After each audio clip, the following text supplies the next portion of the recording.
Salut Alex.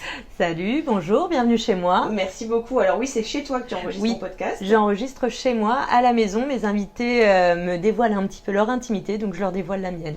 Venez, vous êtes les bienvenus aussi. Donc c'est ici où j'enregistre, sur la table. Mes invités s'installent où elles veulent, sur le canapé ou sur la chaise. Océanienne Inspirante, c'est un podcast qui met en avant et en lumière les femmes océaniennes au sens large, c'est-à-dire qui sont originaires d'Océanie ou qui vivent en Océanie depuis longtemps.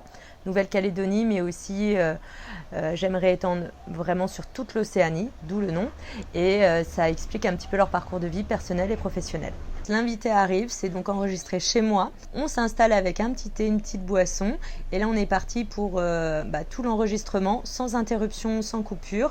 Je suis en Calédonie depuis 2015 et j'ai rencontré beaucoup de femmes que j'ai trouvées très inspirantes. C'est aussi pour ça que je voulais les mettre en lumière. L'idée, c'est aussi de montrer que à l'heure actuelle, l'espérance de vie, elle est assez longue et du coup, on n'a pas une vie, on en a de multiples et on peut faire plein de choses et il faut surtout oser, et c'est ça le plus important dans la vie.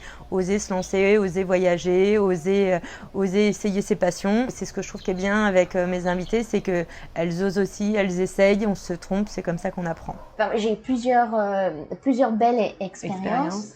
Et puis, à un moment donné, oui, le pays te rappelle. De toute façon, au départ, tu pars. Tu sais que tu pars pour revenir, pour aller chercher ces fameux diplômes qui vont te donner accès à. On va pas dire, oui, tu pars, mais je veux que tu sois fonctionnaire, hein.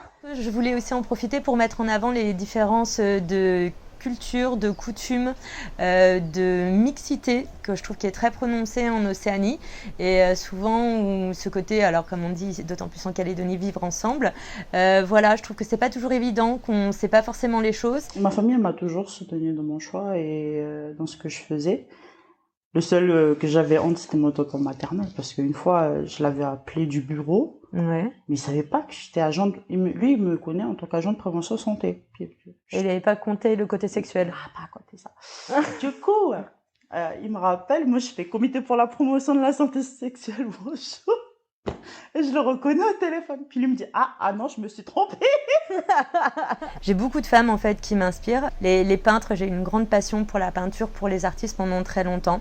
Mais j'ai aussi des amies ici qui m'impressionnent, qui sont chercheuses, des personnes qui vont faire des métiers un peu fous. C'est les rencontres en fait, en général, c'est pareil, une dame que j'ai rencontrée qui a son auberge avec son mari à Ouvéa, c'est la femme qui va au champ. J'ai travaillé pour les pêcheurs côtiers lagonaires et quand je vois, c'est des sœurs qui vont aller pêcher le crabe ensemble, il y en a beaucoup et j'espère réussir à vous les faire découvrir au fur et à mesure dans les podcasts.